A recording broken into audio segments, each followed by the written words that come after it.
여러분 안녕하십니까? 시사쇼 이것이 정치다의 윤정호입니다. 실질적으로 윤석열 총장의 인사권에 대해서, 인사협의에 대해서 보장하지 않으면서도 한 것처럼 보이려고 했다, 이런 주장인데요. 정 의원님 어떻게 보십니까? 박범계 장관이 이건 패싱은 아니다 그랬잖아요. 제가 봐도 패싱은 아니고요. 이런 건 배싱이라 그래요. 그러니까 뒤통수를 치는 거 아닙니까? 그런 면에서 패싱 아니고 배싱이고요. 그다음에 거의 인사를 하지 않았지만 빅4를 그대로 놔둔 거 아닙니까? 그러면서 뭐라 그러냐면 나머지는 7월에 하겠다, 뭐 이런 얘기를 하거든요. 7월이 바로 윤석열 검찰총장의 임기가 끝날 때거든요. 저는 오히려 박범계 법무장관은 솔직하게 예측 가능한 인물이라는 거를 그대로 보여준 것 같아요. 한때는 뭐 윤석열 형 뭐 이렇게 하다가 그 다음에 선택적 정의가 어쩌고 저쩌고 하면서 막 소리를 지르고, 이게 박범계 법무장관이 보여준 모습인데 그대로 나타났다라고 저는 생각을 하거든요. 그리고 장관 되기 전에는 법심 운운하지 않았습니까? 근데 과연 법심이 어디 있다라는 것인지 지금 법심 실종 상태가 아닌가, 이런 생각이 들면서 이성윤 중앙지검장과 관련해서는 글쎄요, 이런 표현이 적절할지 모르겠지만 이성윤 중앙지검장은 박범계의 손안에 있지 않습니다. 이거는 청와대가 결정한 것이다, 저는 개인적으로 그렇게 보고 있고요. 조금 전에 김 기자 얘기했는데 문재인 대통령 그 신년 기자회견에 보면은 문재인 정부의 검찰총장이다, 윤석열 총장은. 그러면서 추윤 갈등으로 했는데 지금 이 인사 내용을 보면 추미애 장관이 안 나가고 그대로 있는 것 같다라는 착시를 그대로 보여준다는 것이죠. 그렇다면 이제 윤석열 검찰총장이 7월까지 임기를 남긴 상황에서 무엇을 해야 될 것인가? 대한민국의 검찰총장으로서 다수 여론이 가지는 기대가 있어요. 지금 현안들 있지 않습니까? 뭐 옵티머스, 월성, 라임 굉장히 많은데 이러한 그 권력과 관련한 비리라든지 또는 지금 국민이 관심을 갖는 이런 비리에 대해서 총장으로서 어떤 족적을 남길 것인가, 이런 상황에서 이게 이제 앞으로의 과제가 될 것 같습니다. 네, 윤석열 총장 그 직무정지 됐을 때인가 대다수의 검사장들이 반발 성명을 내기도 했고요. 또 일선 검사들이 그런 그 총장의 징계에 대해서 들고 일어나다시피 하지 않았습니까? 그리고 이성윤 중앙지검장에 대해서 상당히 압박을 가했는데 이번 인사로 정권과 법무장관의 입장이 무엇인지를 아주 극명하게 보여줬습니다. 그래서 저는 다른 것보다도 이번 인사가 일선 검사들에게 보내는 시그널이 무엇인가, 이게 굉장히 중요하다고 생각하는데요. 검찰은 기본적으로 정치에 그동안 민감해 왔습니다. 왜냐하면은 필요에 따라 살아있는 권력 수사도 해야 되는데 지금 이러한 그 인사의 내용을 보면 윤석열 검찰총장은 7월에 떠나지만 대다수의 젊은 일선 검사들은 현직에 그대로 있으면서 검찰에 이제 계속 그 봉직할 사람들이 많은데 이 사람들에게 어떤 시그널을 줄 것인가. 적어도 권력이 계속되는 한 이런 식의 인사로 내가 나름대로 문제를 제기했을 때 불이익을 당할 수도 있을 것 같다라는 그런 위기의식 같은 걸 안 갖겠느냐.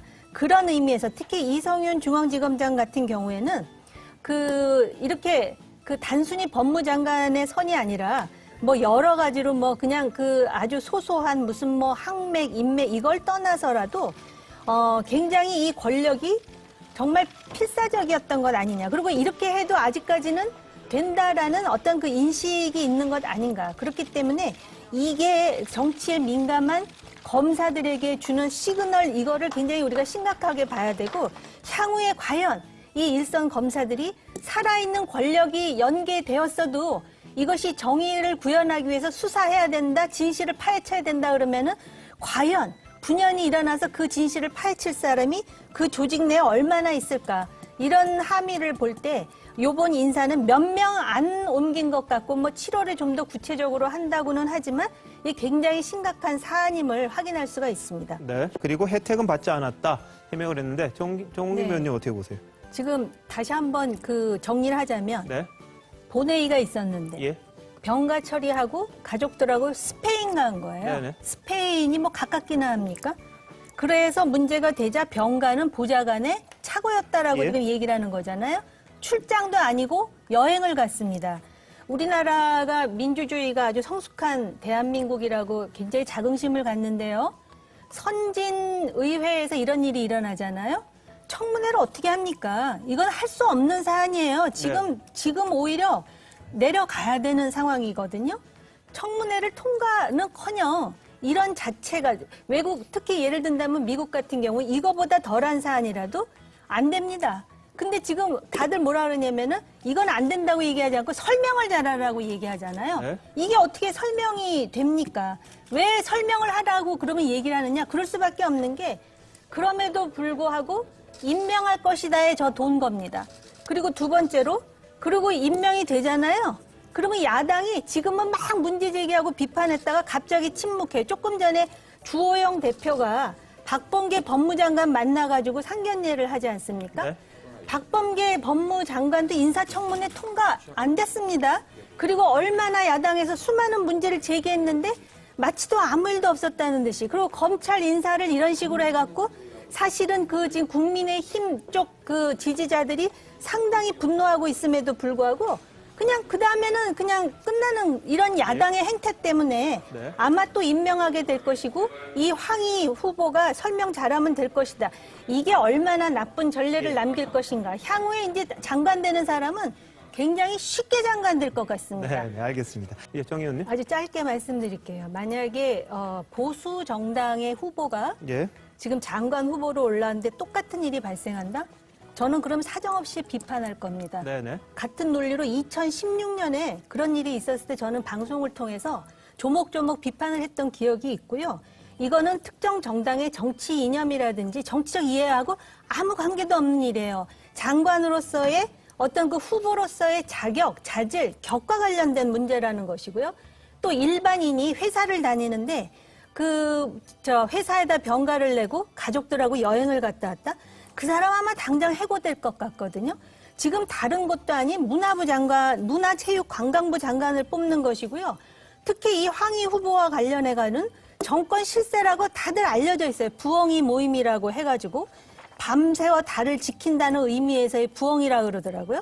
그리고 문체부가 어떤 곳입니까? 그렇기 때문에 이 권력이 상당히 그 선호하는 인물들이 역대 정권에서 문화체육관광부 장관이 되는 예가 많아요. 그렇기 때문에 더욱 처신을 바로 네. 해야 되는데 어떻게 그 본회의를 빼먹고 여행을 가고 지금 무슨 학비 얘기 나고 그러는데 예. 제가 얼굴이 뜨거워서 더 이상 들을 수가 없을 정도면 본인이 내일 청문회를 나가야 될지 이 정도에서 권력에게 그 부담을 주지 않고 어떤 그 나름대로 담대한 결정을 해야 될지 예. 이거 굉장히 심각한 사안입니다. 네, 알겠습니다. 성희롱 판단 발표하기 전에 인권위에 직접 제출했던 탄원서 공개도 됐는데, 자, 정옥임 의원님 어떻게 보셨어요?